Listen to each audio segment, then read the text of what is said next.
오늘 하나님의 말씀은 에베소서 1장을 찾겠습니다. 에베소서 1장입니다. 에베소서 1장 7절부터 12절까지 보겠습니다.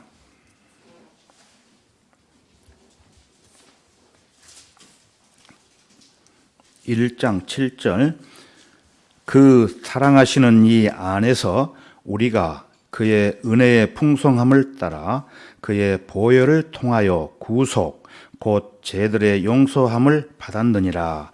그의 은혜의 풍성함으로 인하여 그는 모든 지혜와 총명을 우리에게 넘치게 하시어 그의 기쁘심을 따라 자기 안에서 계획하신 바 그의 뜻의 신비를 우리에게 알게 하셨으니 이는 때가 찬 경륜 안에서 하늘에 있는 것들이나 땅에 있는 것들이나 자신 안에 있는 것들까지도 만물을 그리스도 안에서 하나로 함께 모으려는 것이니라.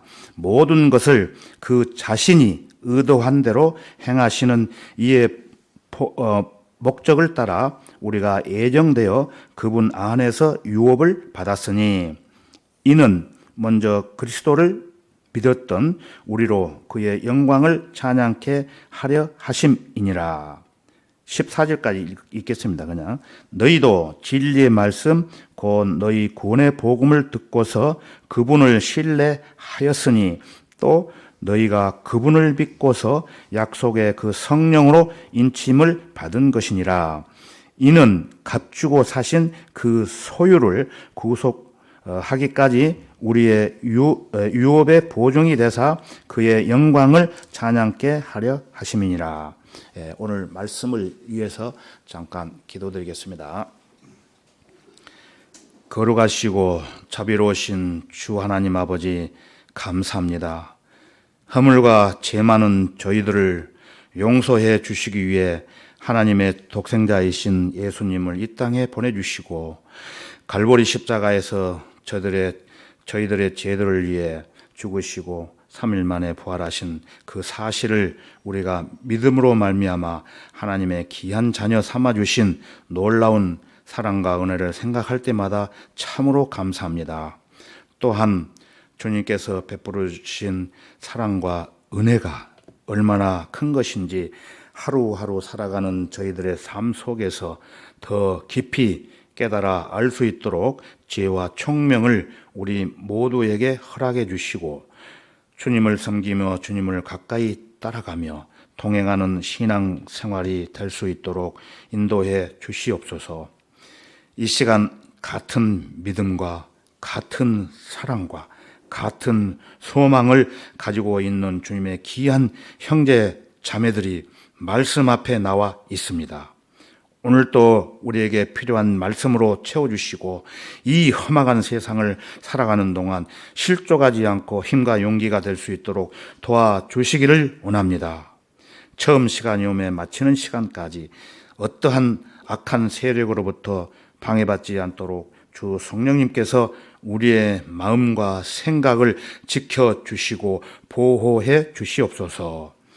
이제 곧 다시 오셔서 우리를 데려가실 주 예수 그리스도의 이름으로 감사드리며 기도했습니다. 아멘. 네. 오늘 설교 제목은 예수 그리스도로 말미암은 복에 대해서 말씀드리겠습니다. 예수 그리스도로 말미암은 복. 2022년 1월 1일이 엊그제 같은데 벌써 며칠이 지났습니까? 8일이 지났습니다. 그래서 여러분 그 새해를 맞이해서 복 많이 받으시라고 인사도 하고 또 받기도 했죠. 하나님의 말씀을 통해서 우리에게 알려주시는 복은 그 육신의 복도 되지만 그보다도 천상에 있는 모든 영적인 복을 말씀을 하십니다. 성경에서. 천상의 복을 받은 그리스도인들은 오늘 이 순간에 이르기까지 각자 신앙의 척도에 따라서 최상의 삶을 잘 살 수 있도록 주님께서 인도하셨으리라고 봅니다. 그런데 우리는 육체를 가지고 있는 몸이기 때문에 1차적으로는 물질로 이루어진 이 세상에 살아가고 있습니다. 그러나 거기에만 국한된 존재가 아니라 또 영적인 존재이기 때문에 영적인 세계에서도 그렇게 살아가고 있는 것입니다. 영적인 세계라고 하는 것은 시간과 공간을 초월하는 세계를 말하는 것입니다. 예수 그리스도를 개인의 구주로 믿고 영접했을 때 그리스도의 몸 안으로 들어가게 되어 있는데 그 몸 안에 들어간 모든 하나님의 자녀들은 셋째 하늘에 앉혀져 있는 동시에 지금 이 지상의 삶을 살아가고 있는 것입니다. 마땅히 추구해야 되는 것은 영원한 가치를 추구해야 되는 것이고 그것은 천상에 있는 모든 영적인 복이라고 말씀을 하고 있습니다. 그런 많은 복들 가운데서 예수 그리스도로 말미암은 복에 대해서 말씀하고 있는 것인데 바로 우리를 그리스도 안으로 넣어 주셨다는 복입니다. 허물과 죄들로 말미암아 마귀의 자녀로 살다가 영원한 지옥으로 갈 수밖에 없는 죄인들을 하나님의 그 크신 사랑으로 그리스도와 함께 살리셨으니 너희가 은혜로 구원을 받은 것이라. 은혜라는 것은 간단하게 말씀을 드리면은 예수 그리스도께서 갈보리 십자가에서 흘리신 보혈을 통하여 구속, 곧 죄들의 용서함을 선물로 받은 것을 은혜라고 합니다. 오늘 본문 말씀에 나와 있죠. 흑암에서 살고 있는 마귀의 자녀들, 진노의 자녀들을 하나님의 자녀로 입양시켜 주신 것입니다. 그 사실을 하나님의 말씀을 통해서 깨닫게 되는 모든 사람들은 하나님을 찬양하고 또 감사하며 또 영광을 돌려드리는 것이라고 성경은 말씀하고 있습니다.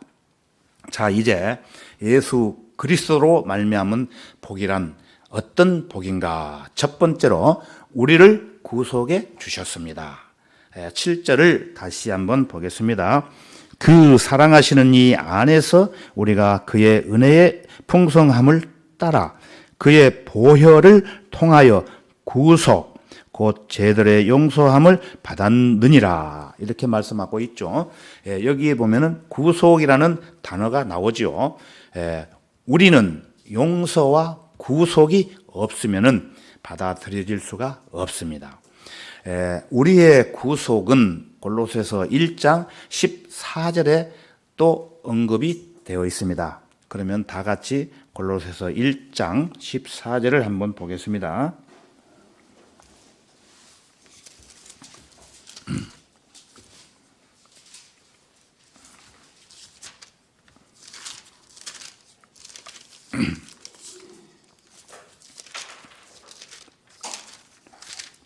골로새서 1장 14절입니다.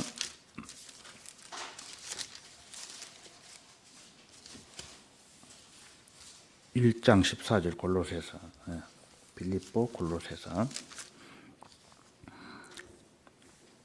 제가 읽겠습니다.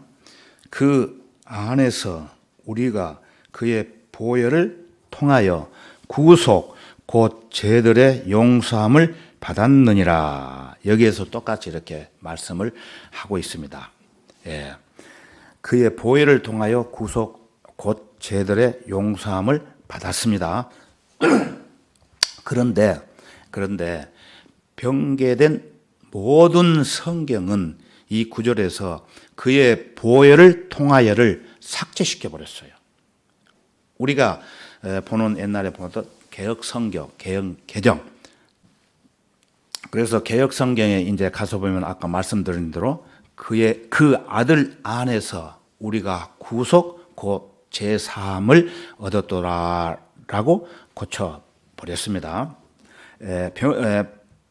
번역한 배교자들은 본문에서 보혈을 빼버리고 보혈을 빼버리고 그리스도의 죽음으로 대치하고 있습니다. 나중에 확인을 한번 해보십시오.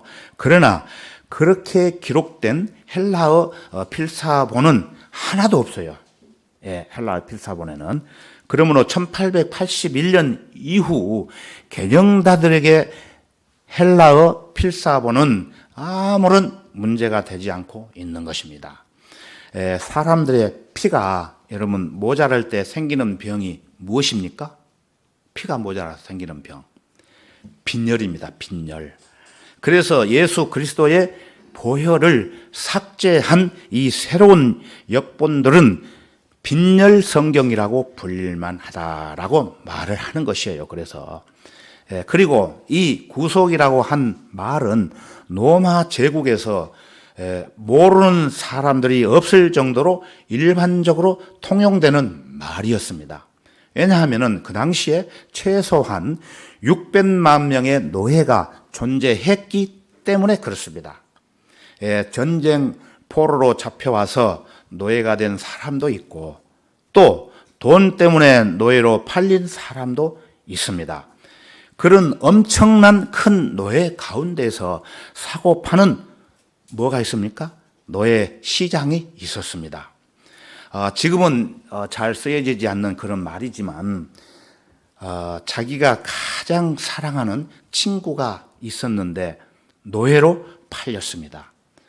그 친구를 위해서 내가 최선으로 해줄 수 있는 일은 그 노예 값을 치르고 다시 그 친구를 내가 사는 거예요. 다시 사서 어떻게 합니까? 그 친구에게 자유를 주는 것입니다. 돈이 없어서 자녀들을 노예로 팔아먹은 사람이 있었습니다. 그 부모의 심정을 생각해 보십시오, 여러분. 구약에도 그런 상황이 있었죠. 로마 시대도 마찬가지로 그런 상황이 실제로 있었던 것입니다. 가장 중요한 일은 빨리 돈을 마련해서 몸값을 지불하고 사오는 것이 최선의 방법이었겠죠. 문제는 성경에서 언급하고 있는 이 구속의 대상은 바로 죄의 노예 상태인 것입니다. 사람의 권리를 빼앗기고 인생 또한 노예로 전락해서 노예로서 삶을 사는 것도 끔찍스러운 일인데 문제는 죄의 노예로서 결국은 죽을 때까지 폭군에 해당되는 가장 잔인한 죄인인 주인의 명령에 따라 살다가 죽는 것이에요. 그런데 성경에 보면 아담이 범죄한 이후 자신으로부터 태어나게 된 모든 후손들을 죄와 노예 시장에 팔아버렸다는 거예요. 참 잔인한 조상이죠. 온 세상 인류를 다 죄의 시장에 팔아버린 것이죠. 그 노예로부터 해방되어서 자유를 얻는 것이 바로 구속입니다. 구속. 예수 그리스도께서 우리를 구속해 주신 것은 그 사랑하시는 이 안에서 우리가 그 은혜의 풍성함을 따라 그의 보혈을 통하여 구속 곧 죄들의 용서함을 받았다는 것입니다. 이 세상은 거대한 죄악의 노예 시장과 같습니다. 죄를 넣고 속이기도 하고 속기도 해요. 예수 그리스도께서 이 세상에 오신 목적은 이 거대한 노예 시장에 들어오셔서 모든 노예를 값을 치르고 사주실 목적으로 이 땅에 오신 것입니다. 그것이 바로 예수 그리스도 안에서 구속이 이루어진다고 하는 말입니다. 예수님께서는 가장 비참한 상태를 죄의 노예, 죄의 종의 상태라고 말씀하십니다. 그래서 진실로 진실로 내가 너희에게 말하노니 죄를 짓는 자는 누구나 죄의 종이니라.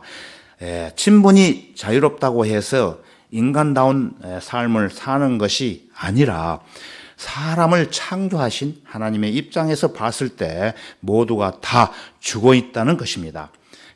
죽은 자들로 그들의 죽은 자를 장사 지내게 하라. 그런 말씀이 있죠. 영이 죽어 있는 모든 사람들은 하나님이 보시기에 다 죽어 있는 사람들입니다. 살아 있어도 어떠한 목적도 없고 또 인생을 살아가는 가치도 없어요. 왜 그렇습니까? 노예 신분에서 무슨 인생의 계획이 있겠습니까? 그래서 자유롭게 하실 수 있는 분은 예수 그리스도밖에 없어요. 그러므로 만일 아들이 너희를 자유롭게 하면 참으로 너희가 자유롭게 되리라. 요한복음 8장 36절에서 이렇게 말씀을 하고 있습니다.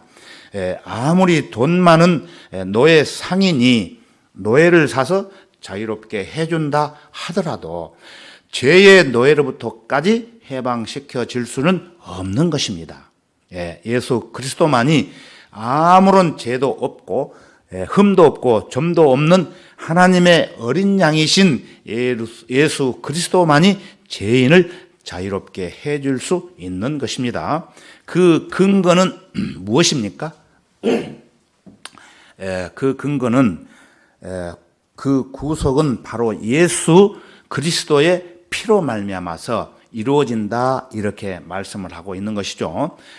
그 사랑하신 이 안에서 우리가 그 은혜의 풍성함을 따라 그의 보혈을 통하여 보배로운 피 보혈을 통하여 구속 곧 죄들의 용서함을 받느니라고 말씀하고 계시는 것입니다.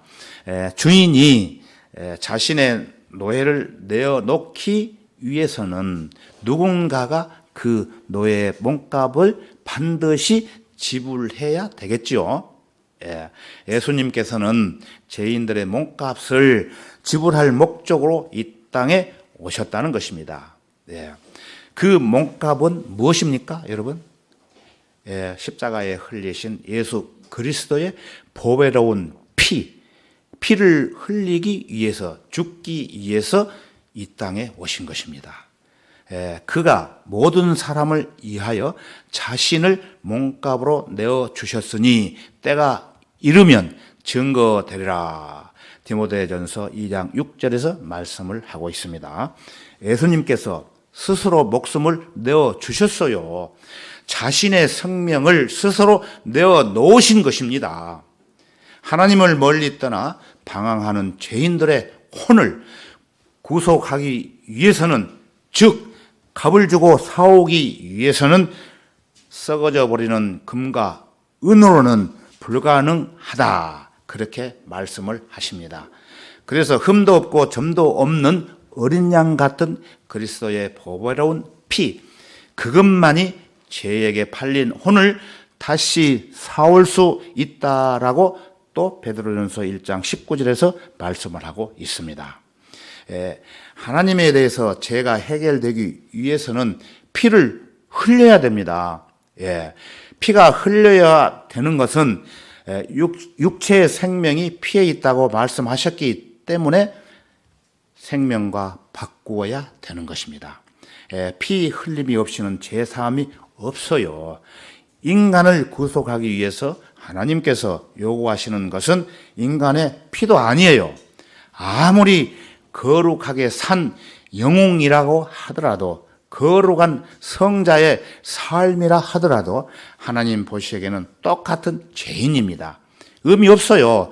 단 한 사람도 없습니다.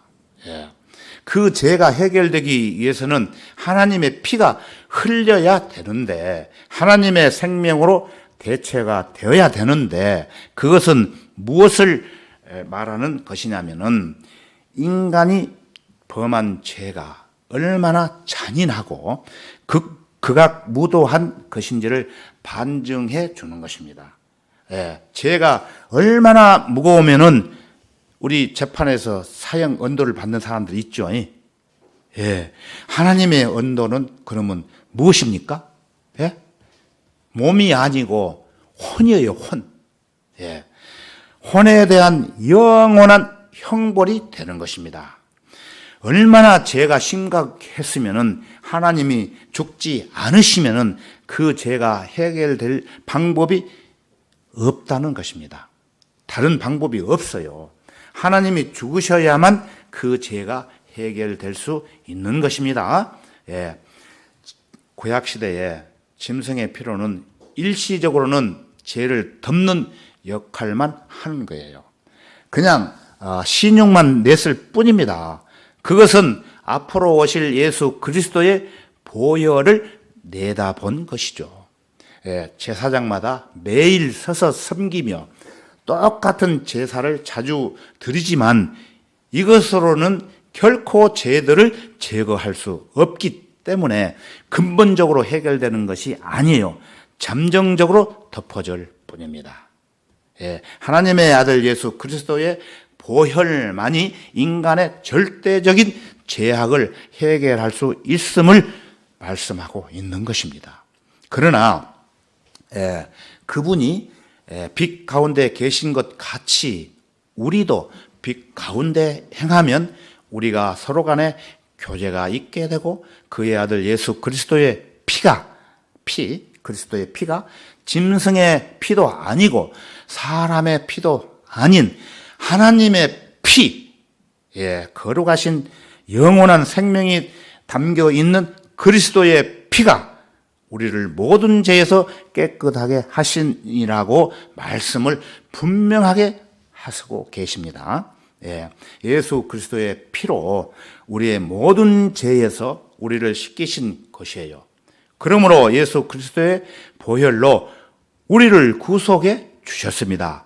구원해 주셨습니다.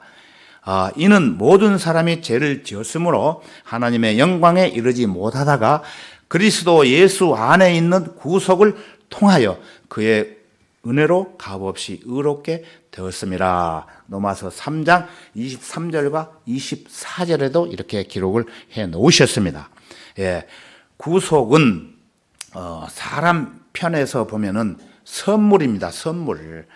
값을 매길 수가 없어요. 선물은. 하나님 편에서 보면은 또 가장 값비싼 대가를 치른 것이에요. 그 결과는 어떻게 되었습니까, 여러분? 온수되었던 하나님과 죄인과의 관계가 에베소서 2장 13절에 가서 보면은 그러나 한때 멀리 있었던 너희가 이제 그리스도 예수 안에서 그리스도의 피로 가까워졌느니라 라고 말씀하시죠. 죄인이 그리스도의 피로 말미암아 화해가 되는 거예요. 화해. 자, 그러면은 그리스도인의 사명과 역할은 무엇입니까? 자주 제가 말씀을 드렸죠. 그것은 화목 제물로 드려진 예수 그리스도를 구원받지 못한 죄인들에게 계속 소개해서 하나님과 화해시키는 것이에요. 화해. 그 근거가 되는 것은 예수 그리스도께서 갈보리 십자가에서 보혈을 흘려주심으로 말미암아 구속이 이루어진 것입니다. 완성형입니다. 미래형이 아닙니다. 고린도후서 5장 18절 이하에 보면은 예수 그리스도를 통하여 스스로 우리와 화해하셨고 화해의 직분을 우리에게 주셨으니 그들의 죄들과 그들에게 돌리지 아니하시고, 그러니까 그들의 죄과를 그들에게 돌리지 아니하시고 우리에게 화해의 말씀을 맡겨 주신 것입니다. 그러므로 하나님께서 우리를 통하여 너희를 권면하신 것 같이 우리도 그리스도를 대신하여 너희에게 간구하노니 너희는 하나님과 화해하라고 말씀을 하십니다. 저희들은 지난 1월 1일 날 새해를 맞이해서 제주 동문시장 앞 광장에서 지옥으로 갈 수밖에 없었던 혼들을 예수 그리스도께서 갈보리 십자가에서 보혈을 흘려주신 그 은혜의 복음을 전파하는 과정에서, 그런데 오늘날 유명한 목사들이 은혜 복음이라 안 하고 천국 복음이라고 이렇게 말하고 기도하는 사람들을 봤어요. 얼처구니가 없죠. 천국 복음이 아니고 은혜의 복음입니다. 지금은. 그래서 하나님께서 준비된 중고등학생 8명을 보내주셔가지고 주 성령님의 도심으로 은혜의 복음을 전해서 구원받는 역사가 있었던 것입니다. 그러므로 인간의 가장 큰 복은 죄에 대한 용서를 받는 것이 제일 큰 복입니다. 인간의 복도 중요하지만 그리스도인들은 그리스도의 대사로서 구원받지 못한 죄인들에게 그리스도를 소개해서 하나님과 화해시키는 일을 해야 되는 것입니다. 바울은 디모데에게 말하기를 너는 말씀을 전파하라. 때를 얻든지 못 얻든지 항상 대비하라고 했기 때문에 우리들도 대비를 하면서 살아가면서 이 복음을 전해야 되는 것입니다. 하나님의 명령입니다. 로마서 4장 6절에 가서 보면은 행함이 없어도 하나님께서 의롭다고 여기시는 사람의 복에 관하여 다윗도 말하였느니라 라고 말씀을 하고 계십니다. 여러분, 다윗이 누굽니까? 다윗 잘 아시잖아요. 예수 그리스도의 만왕의 왕 되심을 상징하는 예표적인 인물로 보시면 정확합니다. 다윗은 권세에 있어서나 권력에 있어서나 또 부에 있어서나 모두 부족한 것이 없었어요. 다윗 왕국, 그것은 또한 천년 왕국을 예표하는 왕국이기도 합니다. 그런데 다윗의 삶이 어떻습니까? 지옥이었어요, 지옥. 사는 것이. 무엇 때문에 그랬을까요? 여러분 아시잖아요. 죄 문제가 해결되지 않았습니다. 하나님 앞에 간음죄를 저질렀어요. 다른 사람들은 전쟁터에 나갔는데 자기는 할 일이 없어서 옥상에 왔다 갔다 하면서 앞에서 목욕하는 여자, 예쁜 여자를 보고 간음을 하게 됐어요. 그 간음죄가 나중에 어떻게 됐습니까? 살인죄까지. 그 우리아의 아내 어떻게 됐습니까? 밧세바. 밧세바를 취함으로 우리아가 전쟁터에 깊이 들어가 가지고 죽게 만들었어요. 그게 살인죄나 똑같아요, 그거는. 그래서 그 당시에는 간음죄와 살인죄를 대체시킬 희생죄가 없었어요. 그것은 무엇을 말하는 것입니까? 죽을 수밖에 없는 것입니다. 죽는 것 외에는 방법이 없어요. 그런 다윗의 소원은 죄를 용서받는 것밖에 없어요. 다윗의 소원은 자신의 왕국 또는 하나님의 왕국에서 문지기가 된다고 할지라도 죄 문제만 해결될 수 있다고만 한다면은 매일 밤 잠잘 때마다 하나님의 손길이 자신의 목을 짓눌러서 지인에게 푹 빠져 식은땀이 나온다고 할지라도 괜찮다는 고백이 있었습니다. 여러분 이렇게 고백해 보셨습니까? 행함이 없어도 하나님께서 의롭다고 여기시는 사람의 복에 관하여 다윗도 말하였으니 말하기를 죄악들이 용서받고 죄들이 가려진 사람들은 복이 있고 주께서 죄를 인정하지 아니하실 사람은 복이 있도다라고 말씀을 하셨던 것입니다. 우리는 구원을 받았기 때문에 새해 돌아올 때만 복을 받는 것이 아니고 주님이 우리를 데리러 오시는 그날까지 평생 동안 진리의 말씀으로 기뻐하며 가장 행복하게 살아갈 수 있는 힘과 용기가 있는 것입니다. 이러한 하나님의 복이 주어져서 이미 이루어졌음에도 불구하고 왜 이렇게 행복한 삶이 안 되죠? 이렇게 행복한 삶이 아니어가지고 고생하는 사람들도 있죠. 마음고생. 이론적으로 눈앞에 있는 것들, 잠정적인 것이라고 또 언젠가는 다 없어져 버리고 불타버릴 것이라고 알고 있지만 왜 그렇게 집착하는 그 집착에서 헤어나지 못할까요? 예, 사실을 사실로 받아들이지 못했기 때문일 것입니다. 아니면 사실을 사실로 받아들였다 하더라도 너무 쉽게 이 하나님의 은혜의 풍성함을 잊어버렸기 때문일 것이에요.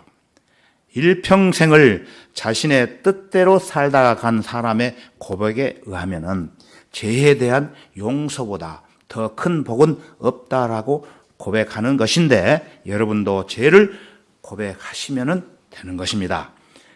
구속, 그것은 바로 죄의 용서가 포함되어 있지만 죄의 용서는 궁극적으로 안 돼요.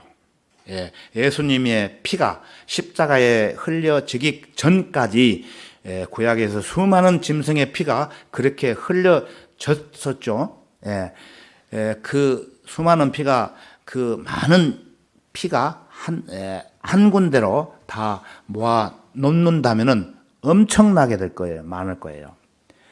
그 엄청난 동물의 피양을 다 동원한다 할지라도 단 한 가지 죄를 제거하지 못해요.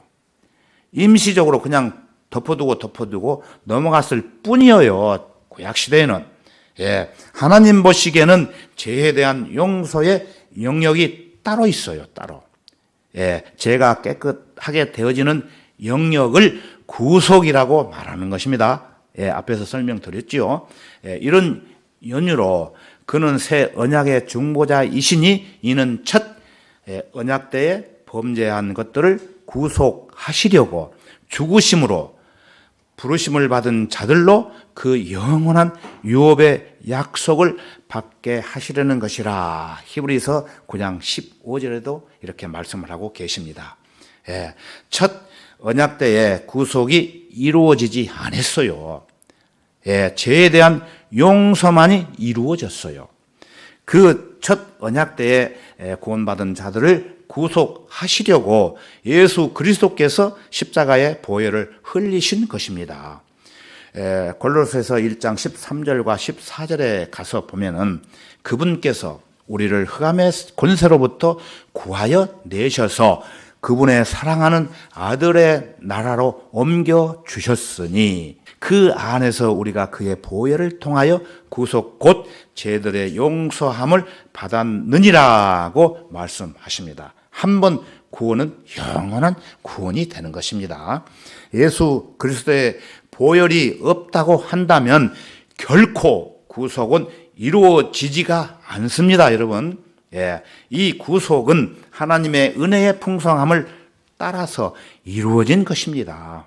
그 결과 죄들이 용서되었고 예수 그리스도를 통하여 구속의 역사가 일어난 것입니다. 예수 그리스도로 말미암는 복이란 또 어떤 복입니까? 하나님의 신비를 알아가는 것입니다. 그것은 가장 행복한 사람이죠.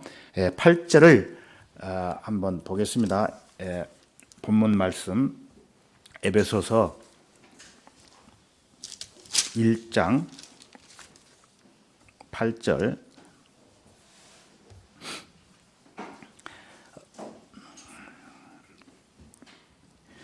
그의 은혜의 풍성함으로 인하여 그는 모든 지혜와 총명을 우리에게 넘치게 하시어. 무엇을 넘치게 하셨습니까? 지혜와 총명을 넘치게 하셨습니다. 여러분, 지혜와 총명 좋아하십니까? 여러분, 기도 속에서 지혜와 총명을 주시라고 기도해야 됩니다. 여러분의 삶을 살아가는 데 있어서 돈보다도 더 중요한 것이 지혜와 총명이에요. 또 건강보다 더 중요한 것이 지혜와 총명입니다. 지혜와 총명을 우리에게 넘치게 하시어 그의 기뻐하심을 따라 자기 안에서 계획하신 바 그의 뜻의 신비를 우리에게 알게 하셨으니. 하나님이 기뻐하시는 뜻은 두 가지가 있습니다. 첫 번째는 하늘과 땅의 기초가 놓여 있기 전에 우리를 하나님의 자녀로 입양시켜 주시기 위해서 계획하시고 예정하시고 목적을 주신 하나님의 계획에 의해서 이루어진 것입니다. 그것이 하나님의 기쁘신 첫째 뜻입니다. 두 번째로는 하나님이 기뻐하시는 뜻이 있는데 그 하나님의 모든 계획을 하나님의 자녀가 알기를 원하시는 거예요. 알려면 어떻게 해야 됩니까? 하나님이 말씀하신 말씀을 부지런히 읽고 내 마음에 담아야 되는 것입니다. 그 계획이 이루어졌고 예수 그리스도의 순종으로 말미암아 그 예수 그리스도의 순종을 나의 사실로 받아들인 모든 사람에게는 그리스도로 말미암는 복이 이루어졌는데 지혜와 총명을 통해서 하나님의 계획을 알아버려가는 것입니다. 알아버리는 것이에요.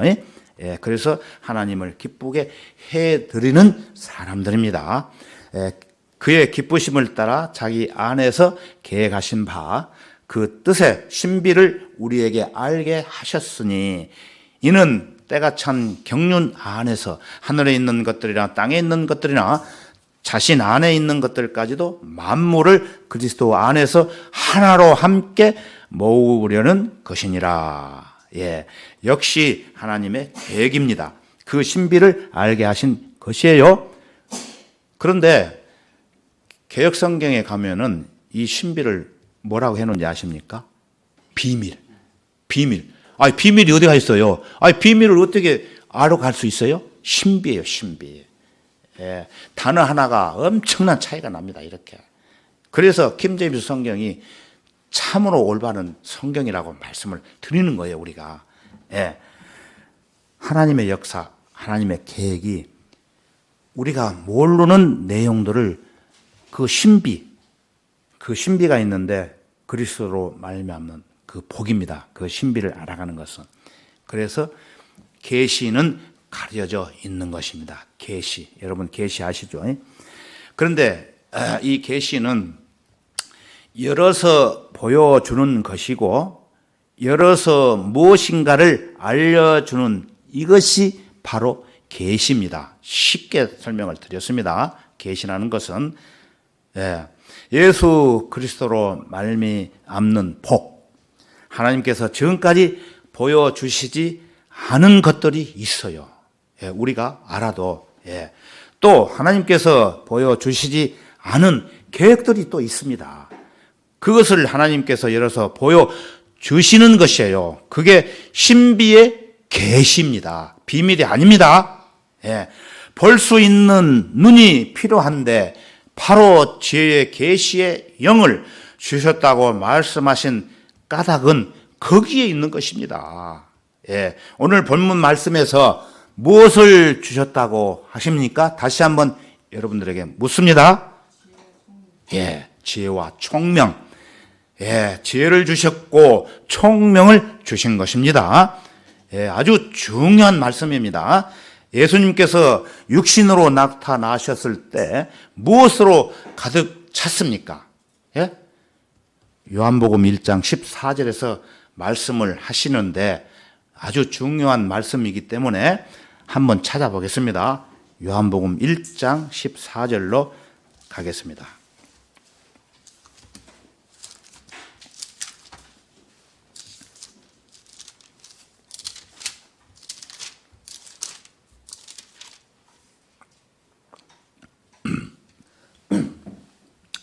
요한복음 1장 14절. 그 말씀이 육신이 되어 우리 가운데 거하심으로 우리가 그의 영광을 보니 하나님의 독생자의 영광으로 은혜와 진리가 충만하더라. 은혜와 진리가 충만하더라. 은혜와 진리가 충만하더라고 하는 사실을 알 수 있는 사람은 은혜의 사람이고 진리의 사람이 되는 것입니다. 그런데 은혜에 대해서 별 관심이 없는 사람이 있어요. 또 진리에 대해서도 별 관심이 없는 사람들이 있습니다. 그런 사람은 예수 그리스도를 잘 모르는 사람이에요. 교회만 왔다 갔다 하지. 기껏해야 예수 그리스도를 4대 성인 가운데 한 분 정도로 아는 것밖에 없는 사람들이 수두룩해요. 그들은 마음의 안고함 때문에 다른 쪽으로 표현하자면은 소경처럼 보지를 못해요. 육신적인 시각으로 보는 시각과 시력이 있고 또 마음으로 보는 시력이 있거든요. 소경은 사물을 못 보잖아요. 얼마나 불쌍합니까? 그들 마음의 안고함 때문에 그들 안에 있는 무지를 통하여 하나님의 생명에서 멀리 떨어져 있고 그 명철의 상태가 어떤 상태냐면은 그들은 어두워진 명철을 가지고 있는 것이에요. 무지하기 때문에 영적으로 일어나는 모든 사실들과 진리들에 대해서는 전혀 알지 못해요. 그것이 어두운 명철이라고 하는 것입니다. 그래서 에베소서 4장 18절로 다시 가겠습니다. 에베소서 4장 18절 본문 말씀. 에베소서 4장 18절 본문 말씀이 아니죠. 본문 말씀 몇 장 넘기면 18절 4장 18절 그들 마음의 안고함 때문에 그들 안에 있는 무지를 통하여 하나님의 생명에서 멀리 떨어졌고 그들의 명철은 어두워졌으며 19절 감각을 상실하여 자신을 방탕에 내어주어 욕심으로 모든 불결한 것을 행하느니라 이렇게 말씀하고 있어요. 이것은 여러분 문둥병 아시죠? 문둥병이 무서운 것은 감각이 없기 때문에 굉장히 무서운 병입니다. 어떤 팔이 떨어져 나가도 통증이 없어요. 문둥병은. 그러나 하나님께서는 말씀을 통해서 인간의 비참함을 말씀하고 있는 것입니다. 감각을 상실하여 자신을 방탕에 내어주어 욕심으로 모든 불결한 것을 행하느니라. 이 부분이 전혀 변화되지 않고 형식적으로 그냥 교회만 계속 왔다 갔다 한다면은 하나님의 자녀로서 온전한 삶이 무엇인지를 진정으로 모르는 것입니다. 고린도후서 11장에 가서 보면은 또 다른 예수를 또 다른 복음과 또 다른 영을 영접하고 섬기고 동행하는 것을 구별할 줄 모르는 것이에요. 그러나 그리스도로 말미암는 복은 무엇입니까? 지혜와 총명을 우리에게 허락해 주셔서 하나님 안에 있는 신비를 우리에게 알려주시는 것입니다. 예수 그리스도를 정확하게 잘 배우지 못한 사람은 감각을 상실하여 자신을 방탕에 내어주고 욕심으로 모든 불결한 것을 행하느니라고 하십니다. 그러나 너희는 그리스도를 그렇게 배우지 아니하였느니라. 이 말씀에 여러분이 동의하고 있다면 여러분은 하나님의 신비를 깨달은 사람들이에요. 그리스도로 말미암는 복을 여러분은 이미 가지고 있기 때문에 즐겁고 기쁜 마음으로 찬송과 감사를 하나님께 끊임없이 불려드려야 합니다. 왜 하나님을 찬양해야 되는 것인가? 왜 우리는 영과 진리로 하나님을 경배해 드려야 되는 것인가? 그것은 마땅한 이유가 있는 것입니다. 이 세상 사람들은 세상 지혜로만 만족을 해요.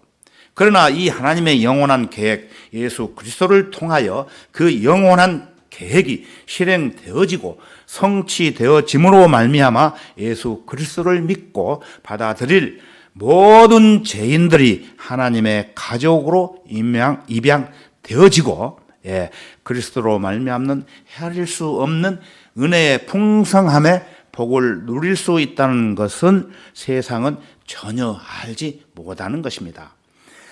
그 복에 대해서는 유명한 철학자들의 강론을 통해서 전파된 적이 없고요. 아무리 오래된 고소 철학 또는 종교 서적을 통해서도 알려진 바가 없습니다. 바울이 말하기를 또 내 말과 내 설교를 설득력 있는 인간의 지혜로 말로 하지 않고 성령과 능력을 나타내므로 하였으니 이는 너희 믿음이 인간의 지혜에 있게 하지 아니하고 어디에 있다고요? 하나님의 능력에 있게 하려 하심이라. 고린도전서 2장 4절에서 이렇게 말씀하셨지 않습니까? 예수 그리스도를 받아들인 모든 사람은 예수 그리스도로 말미암아 주 성령께서 주시는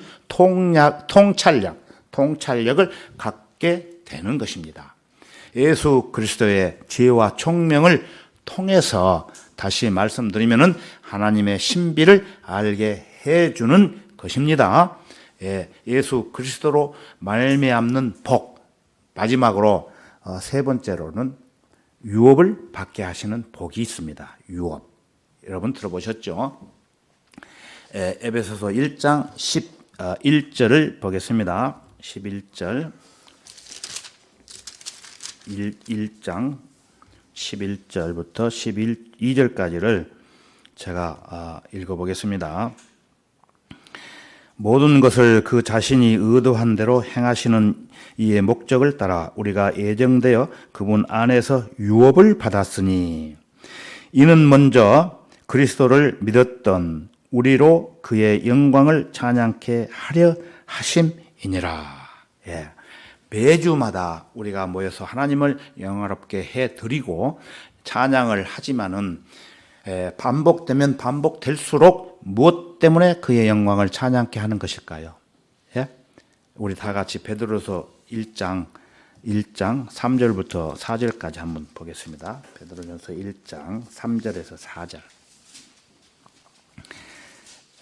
3절. 그리스도 안에서 천상에 있는 모든 영적인 복으로 우리에게 복 주신 하나님 곧 우리 주 예수 그리스도의 아버지께서는 복 되시도다.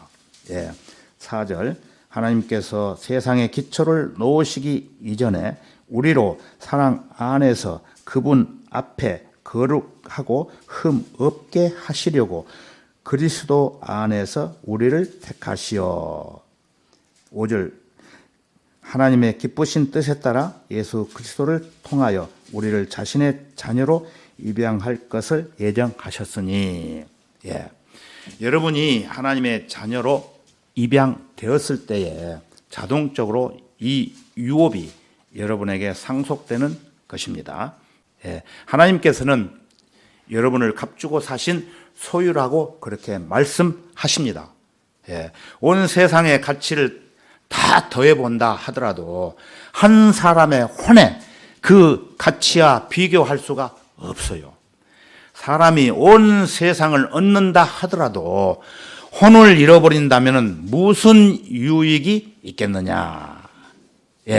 어떤 사람도 온 세상을 다 얻지도 못하지만 설령 온 세상을 다 얻는다 하더라도 자신이 그리스도 안에서 발견되지 못하고 그리스도로부터 분리되어서 하나님의 심판과 저주의 대상이 되고 영원한 지옥의 형벌로 들어갈 수밖에 없다고 한다면 젊은 사람들 열심히 공부한 것이 무슨 의미가 있겠습니까? 또 돈을 벌기 위해서 사업에 성공했다는 평판을 들은 것이 무슨 의미가 있겠습니까?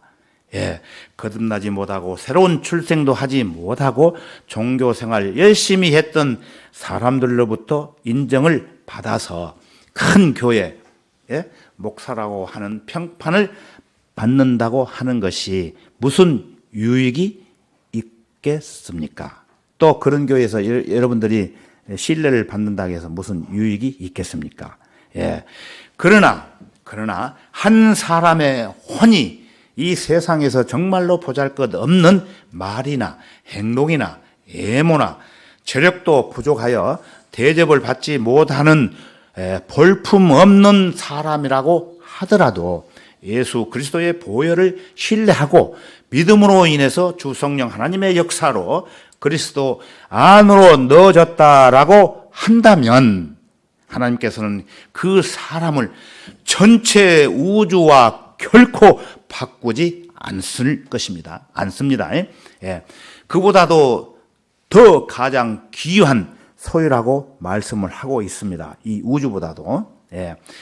이는 값주고 사신 그 소유를 구속하기까지 우리의 유업의 보증이 되사 그의 영광을 찬양케 하려 하심이니라. 에베소서 1장 14절에서 또 말씀을 하고 계십니다. 하나님의 은혜를 찬양할 수 있다고 한다면 예수 그리스도로 말미암아 우리는 하나님의 소유입니다. 하나님의 소유. 그러면은 하나님은 우리의 하나님이 되시는 것입니다. 예수 그리스도 안에 있는 모든 것이 다 우리의 것이에요. 이 세상 모든 것이. 하나님께서는 목적에 따라서 예수 그리스도를 믿는 모든 사람은 하나님의 자녀가 될 것을 입양하도록 그렇게 예정해 주셨습니다. 여러분 되셨지 않습니까? 그것이 하나님의 기쁘신 뜻이에요. 기쁘신 뜻.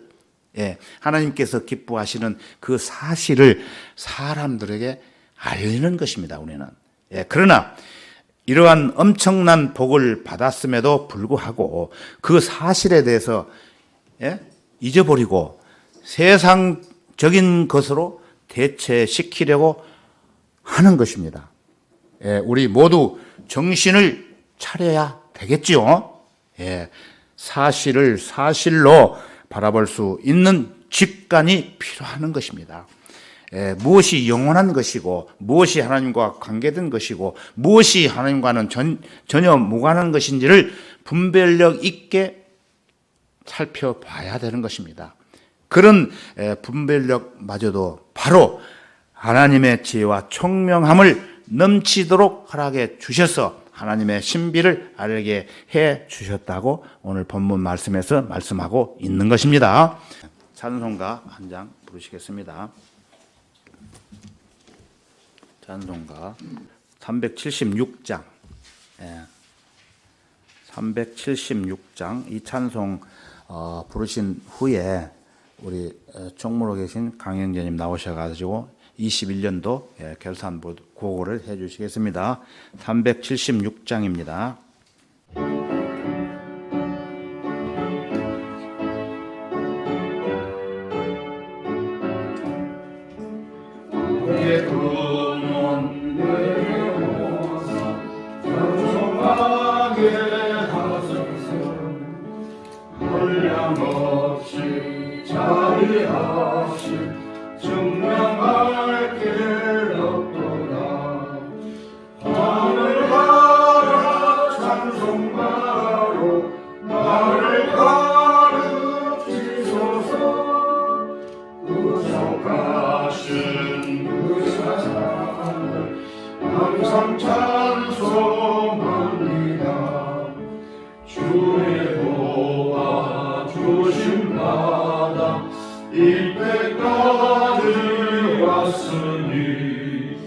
이와 같이 천성에도 이루기를 바라네. 하나님을 멀리 떠나 죄에 빠진 이 몸을 예수 구원하시려고 보혈 흘려주셨네. 주의 귀한 은혜 받고 일생